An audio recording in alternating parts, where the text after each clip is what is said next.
Gue baru bangun tidur, seger banget lah ini. Rambut gue berantakan, tapi pemikiran gue nggak berantakan. Ada keresahan, gue seumur hidup nggak pernah beresah begini. Oke, jadi gue langsung aja. Topiknya adalah orang seperti gue tuh seperti dianggap pahlawan yang bisa memecahkan semua solusi gitu. Gue bisa ngasih solusi dan pergi gitu, jenius gue ini, dan to the point gitu. Dan gue paling gak jengkel lah, gak suka gitu kan. Tau lah orang kalau berekspektasi tinggi terhadap kita tuh kita bisa kecewa gitu dengan mereka yang berekspektasi tinggi, dan mereka bisa kecewa ketika kita menolaknya atau kita tidak di luar pemikiran mereka dan atau sejalur sama mereka, sefrekuensi. Ya berarti memang itu bukan jodoh kita kan. Gue ngantuk banget kelihatannya. Nah terus gini maksud gue, kenapa sih orang-orang kayak gitu memang udah bawaan DNA-nya mereka memperlakukan orang lain berekspektasi tinggi, atau emang mereka iseng aja sih? Tapi kayaknya sih memang bawaan alam ya, DNA mereka tuh. Gue jujur juga punya ekspektasi tinggi ya terhadap misalkan Taylor Swift gitu, atau penyanyi atau pejabat gitu. Kenapa sih nggak bisa lebih tinggi gitu? Nggak apa-apa sih, gue juga seneng kalau ada orang yang kasih kritisi gue gitu kan.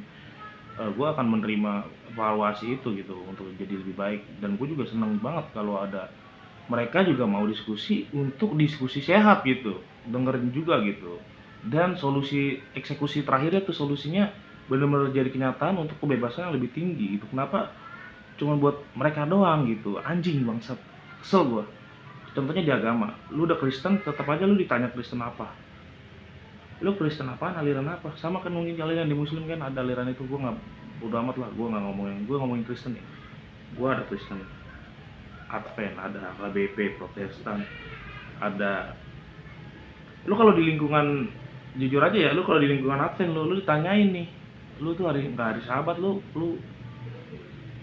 dalam hati gue bangsat banget ini orang gitu kata gue.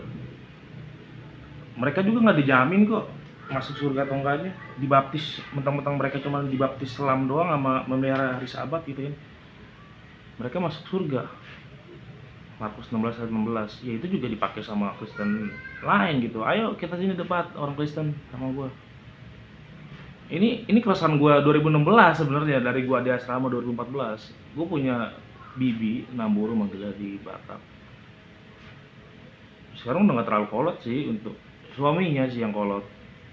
Ya sebenarnya sih bawaan dia di, mungkin dia cakranya terbuka gitu, jadi terbuka. Kalau yang ini enggak. Kalau yang terbalik, maksudnya kalau yang bokapnya apa, bibi cowok ini, suaminya bibi ini, dia terbuka kali, jadi dia dipengaruhi sama ideologi dia di lingkungan, jadi itu aja, so tau dia.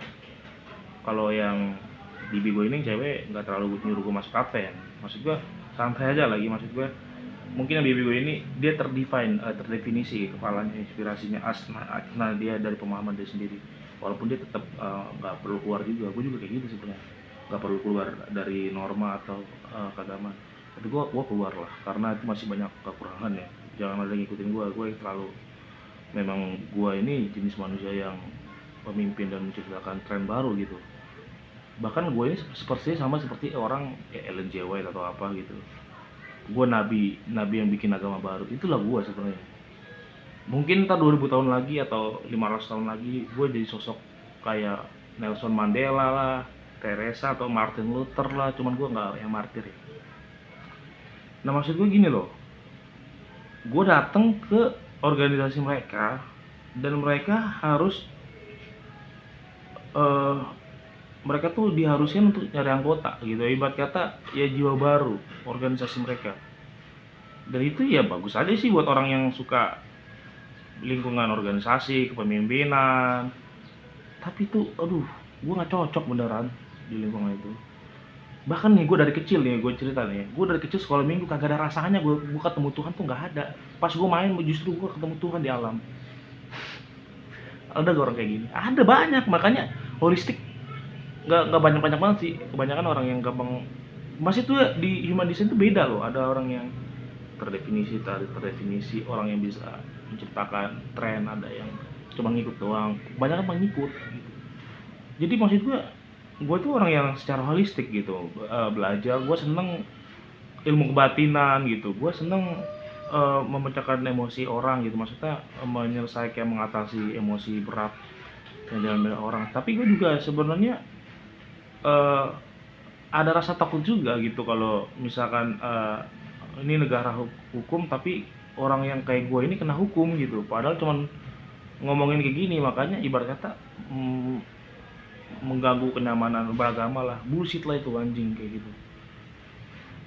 Itu orang-orang sensitif itu yang buat undang-undangnya, bangsat itu orang-orang kayak gitu. Ngerti gak sih lo maksudnya gitu loh. Kenapa sih orang-orang ini gampang banget ya nanya, ya terserah orang lah, hidup hidup orang kok kagak ngerugiin orang, dia ngerugiin diri sendiri. Kalau menurut lu dia ngerugiin diri dia sendiri, ternyata mah nggak ngerugiin diri sendiri gitu. Itulah keresahan gue ya, ekspektasi orang terlalu tinggi ya kan. Gue sih bisa ngasih solusi kalau orang datang ya ke gue ya, kalian boleh ya apresiasi sedikit ya. Gue juga lagi belajar untuk bukan pamrih, cuman belajar untuk menghargai diri gue sendiri gitu kan. Sumber daya gue gitu, kalian boleh Saweria atau Traktir ID. Dari kemarin gue bikin konten gak pernah tuh gue bikin tuh, kelas Areza Arab aja bikin gitu, Traktir Saweria. Dan kalian seneng kan kalau gue ngomong kayak gini. Kalau kalian yang seneng, kalau gak seneng gak apa-apa, maksudnya ya support aja gitu. Seberapapun sedikit itu, ujung-ujungnya gue kaya juga gue balikin tuh semua kepada komunitas dan masyarakat gue dulu ya, dari member gue gitu. Misalkan gue bikin member gitu, nah bikin komunitas, gue kan salah satu yang udah ngegali diri gue ini salah satu yang kayak Irfandi gitu kan, ya analitis inovator ya. Jadi gue bisa kasih solusi inovasi yang bener-bener jenius yang orang nggak bisa pecahin, tapi begitu dilempar ke gue bisa pecahin men. Lu mau bahkan ngomongin negara nih, negara sebenarnya wah panjang lagi tuh. Misalkan pejabat nih, pejabat itu kan kayaknya gue lihat ya, tuntutan hidupnya juga gede gitu. Padahal kerjanya cuma rapat biasa, naik Alphard, kebayoran baru rumahnya, aksesnya banyak. Oke, itu yang gue tahu ya. Tapi itu yang fakta bangke. Rapat di hotel gitu kan, tertutup. Ujung-ujungnya solusinya cuman buat win-win solution sama orang-orang mereka doang. Dia juga. Makanya gue pengen bikin lagu dia juga. Ya mereka-mereka aja.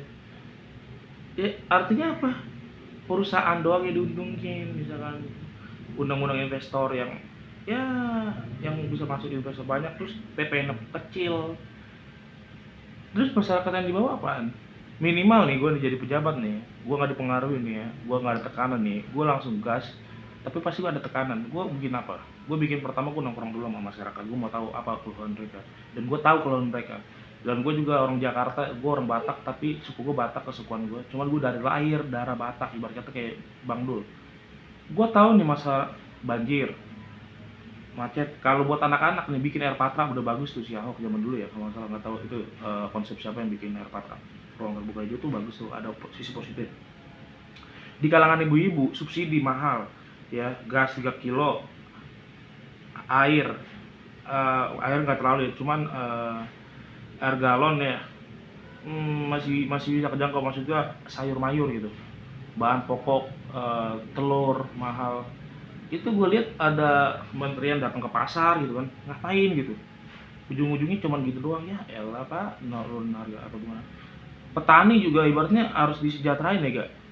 Terus itu akan dampaknya ke ibu-ibu yang belanja di pasar gitu, orang-orang Jakarta gitu. Nah, gua nggak ngerti yang terlalu gimana bahasa bagusnya ya, bilateral yang hukumnya, supply and demand harus gimana pemasoknya. Tapi yang kalau gue masuk ke situ, gue pasti lihat berbagai sisi dulu dong. Semua petani harus sejahtera juga, pembeli sejahtera. Jadi kalau bisa lah, kalau butuh lahan atau pupuk ya kasih pupuk gratis kayak ke petani, supaya apa, pemerintahnya ini juga ada rasa baiknya gitu, sama timbal baliknya gitu. Terus maksud gua nggak ada, kita mengurangi pestisida yang kimia.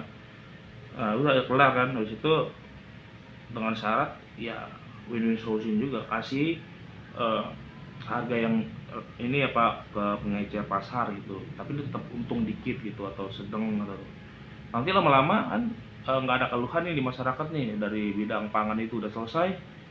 Ntar ke pendidikan anaknya butuh kayak KJP, KIP itu udah bagus. Terus Pak Prabowo yang Gibran juga udah bagus, udah ada makanan gitu kan. Walaupun pro kontra tapi itu positifnya 87% kalau gue lihat ya. Terus pengadaan quota estate gue nggak peduli lah kalau ada istilah korupsi kemarin itu kayaknya sih ya namanya juga bagi masyarakat gede, cuman bagi pemerintah itu kecil sebenarnya. Jadi ya udah. Nah, jadi seperti kayak gitu gitu. Ini nyokap gue nelpon, gue pengen selesai apa gimana nih audionya, videonya. Jadi maksud gue eh, udah bagus juga food estate tuh ya kan. Terus apalagi ya, pokoknya masalah-masalah di masyarakat tuh sebenarnya lebih ke ini ya, lapangan pekerjaan anak SMA tuh ya. Aduh, lu bayangin ya, tiap tahun tuh seluruh Indonesia, Jakarta aja deh 3 juta atau 1 juta atau berapa ratus ribu gitu, ribuan yang lulus sekolah tapi kerjaan kagak ada gitu. Berarti apa? Kita lihat nih ya, kalau gue jadi presiden emang agak ribet ya. Gue cek human design satu-satu, gue cek paling cocoknya mereka kerja apa. Kalau mereka cocoknya entrepreneur, kita sediakan lapangan entrepreneur, misalkan kayak pabrik, bikin pabrik gitu. Cuman pabriknya kan tanahnya, pembebasan tanah di sini susah ya. Kalau bisa di situ ada pabrik ya minimal gue bisa ngurangin lah ya 100 ribu, 200 ribu, sejuta gitu kan. Eh, program magang dia dapat duit gitu. Jadi ntar itu semua Nestle lah, semua perusahaan-perusahaan Indonesia yang orang luar negeri yang di Indonesia, semua merek yang lu lihat di supermarket itu wajib bikin kayak Apple lah. Apple mau bikin TKDN gitu kan, dia membuka pekerjaan juga kan buat itu sedikit dan pemasukannya juga bagus. Ya udah magang di situ, lu produksi apa, bangun apa di situ. Jadi anak-anak SMA ini langsung main di situ. Jadi dia udah dapat pengalaman 1 tahun, itu udah mantap gak tuh. Nah, abis itu kalau bisa jadi entrepreneur aja gitu, entah pengusaha kayak udah dapat modal kan, jangan kalau bisa tabung gitu, tabung jangan beli motor. Bisa lah beli motor, cuman nanti kan ada lagi kan, bisa motor misalnya dapat 50 juta gitu dalam setahun, itu udah ada modal. Habis itu udah gue lepas, itu udah baik banget itu pemerintahan gue gitu kan. Terus jadi youtuber kayak lu beli apa kayak alat studio, kalau bisa ya, kalau bisa nah jadi pedagang gitu ya, walaupun dagang risoles di depan rumah atau teh solo gitu kan, apa nih yang lagi apa gitu. Cuman eh, kalau bisa kan teh solo kan nanti saingan sama ST Indonesia gitu kan, gede. Gimana supaya dia bisa ngalahin itu? Terus strateginya ada lagi, gua suruh orang ahli gua, lu ini mentorin nih anak-anak kita nih, anak-anak lulusan SMA nih gitu. Habis itu kayaknya gua rasa masih kita bisa terus berkembang ya, dinamis gitu perkembangannya dia. Setelah dia lulus kerja dari 1 tahun magang itu di pabrik gue, dari semua produk misalkan nih produk apa kek nih, kita misalkan tisu pakeo kayak apa kek ya kan, pupuk kek atau apa, produksi itu kerjanya kayak gitu maksudnya, packing lah apalah, eh, produksi lah, bagian produksi gitu. Terus juga ada mesinnya. Habis itu kelar udah ntar 1 tahun dari pabrik itu dimentorin, tetap ada trial 1 tahun lagi, jadi 2 tahun tuh dia mau. Program pemerintahnya bagus kan, anak muda jadi ibu-ibu kena, petani kena, dampak baik, anak pelajar kena dampak baik kan. Masalahnya pengangguran, macet, banjir ya kan. Nah kalau banjir, gua tahu, gua tuh ojol, gua kemana-mana seluruh Jabodetabek, gua tahu bener-bener Cisadane banjir, titik-titik Ciliwung banjir, Tengah Barat, Timur. Terus di itu yang menyebabkan di Cengkareng begini, Rawabuaya terlarnya ke sini, airnya ke situ, nggak ada resapan, gue tahu gitu. Ada blokade juga dari perumahan sebelah, dampaknya ke masyarakat gitu, ke pemukiman yang kayak gue ini gitu. Gue tahu caranya irigasi, kita akan dari ahli Belanda gitu kan, polder system. Mereka juga kan yang perumahan-perumahan di Peak, yang di manapun di Green Lake itu pakai polder system itu, 3000 tahun katanya nggak bakal bisa banjir. Kita datangkan gitu perumahan-perumahan yang irigasinya bagus, ahli-ahli kita kumpulin lah untuk pemukiman kita ini. Soal pasti kita bikin entah bendungan, dapat dam gitu kan, apa resapan air aja bikin. apa galian gotnya lebih dalam, tapi kita beton semen supaya nggak ada yang tenggelam gitu kan. Tapi kalau misalkan ya ada tetap lubang lah supaya anak kecil nggak tenggelam. Kalau amit-amit kalau kayak kejadian yang viral kemarin terbawa arus, dia tetap masih bisa keluar gitu, karena kalau bisa jangan tertutup gitu, gorong-gorong yang ngeri gitu. Nah itu maksud gue, itu aja gue pikirin gitu, apakah gue bukan seorang inovator analitis gitu. Sekarang dari itu dampaknya pasti ada gitu, dampaknya besar banget. Pejabat kita pangkas tuh dari dia punya fasilitas itu, kita pangkas, enak banget loh. Kalau bisa nggak ada dah tuh DPR tuh, apaan sih perwakilan rakyat, mewakili apa lu, nongkrong aja kagak lu sama masyarakat, kasarnya gitu ya. Terus gue pasti dapet tekanan dari sana sini, anjing lu jangan kayak gitu, lu pemimpin macam apa lu ini, karena mereka udah gak dapet jatah lagi ya. Gitu, gue sama masyarakat gue, perlindungan gue masyarakat gue gitu, masyarakat Indonesia gitu kan, siapa yang berani lawan gitu, gue juga udah siap gitu ya. Gila kali kata gue.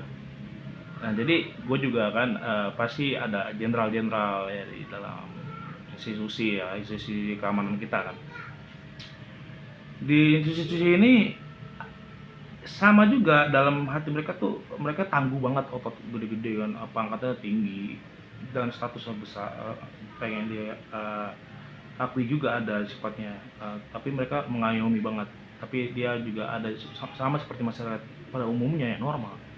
Dia berharap pada gue berekspresi tinggi, pak ini supaya sejahtera gini, gue naikin gajinya seperti yang Pak Prabowo bilang, kita naikin gaji, bener naikin aja gajinya. Cuman kalau yang DPR, lu dari kemarin buat masalah mulu ibarat kata, kita kasih tetap adanya situ. DPR kita kasih gaji itu dari mulai dari tentara di darat, di udara, di laut, kita kasih tunjangan bagus. Tapi kemarin kan ada undang-undang TNI ya, itu juga kita minimalisir supaya jangan itu kan ini dari ini ya, gua kan terima polemik dari orang-orang masyarakat itu, apa orang, bahkan temen gua ada di Facebook itu, bea cukai, dia mau nolak loh undang-undang gitu. Gue liat statusnya, tolak undang-undang TNI memasuki posisi strategis di Indonesia. Kalau gue liat, oh iya juga ya, apakah karena mereka takut dampaknya misalnya kayak Orba gitu kan, udah tinggi nih strata posisi TNI gitu kan, takutnya di kementerian ini, jadi dia nggak bisa digoyang, nggak bisa, udah aja mereka aja berkuasa. Bener juga, ada kayak gitu juga, dilema gitu. Jadi kalau bisa bahkan ya orang pemerintahan Pak Prabowo juga di sama Pak Prabowo nggak masalah sih, maksudnya sedikit ya, karena masih bisa ngontrol juga. Kalau kita harus percaya juga gitu sama satu rezim yang mana ini bagus. Sudah ada Pak Prabowo itu orang proyektor, dia tuh untuk masyarakat, dia tuh welas asih gitu. Bener-bener untuk kebersamaan, hidup untuk sukses, dia tuh untuk masyarakat, kebersamaan gitu, kelompok dan seluruh segenap rakyat Indonesia. Jadi wajib lah satu orang ya. Jadi kalau gue lihat yang rezim kemarin ya, ada mantu, ada ini, tapi kayaknya bagus sih. Cuman ya sensasi aja gue lihat, yang gue sih ngomong aja yang fakta kemarin yang kejadian, Pak mantu itu yang depannya B, yang di Medan belakangnya Y. Cuman yang gue tahu viralnya cuma itu doang, apa angkutan umum ya. Ya gue nggak tahu sih belakangnya pasti ada kerjaan yang bagus, cuman ya kenapa sih nggak bisa banyak gitu bikin yang sensasinya yang bagus, bener-bener jangan ya lu udah kayak nyetopin, lu supir sialan lu lu supir ini, hati-hati lu jangan ugal-ugalan. Itu juga gue bisa gitu cari-cari kayak gitu, bukan kambing hitam ya, sorry ya, cuman ya gue liat kayak gitu ya, gue kan bodo amat sih, gue ngomong aja. Dan itu juga banyak yang ngeluhin Pak B dan Y ini, maksudnya depannya B belakangnya Y ini, mantunya ini. Jadi belum lagi yang ketua partai anaknya, cuman udahlah terserah lah, depannya K belakangnya G, ya udahlah, the king gitu kan, king, depannya K belakangnya G, king. Emang king raja kecil gitu. Udahlah, intinya maksud gue gini loh, semua ini bakal gue pikirin dah. Udah lu sampai yakin gue dah, donasi gua donasi nggak boleh. traktir gua traktir, ibarat kata appreciate. Oke lah, terserah itu gue. Andrew Wow Rabe mana lu.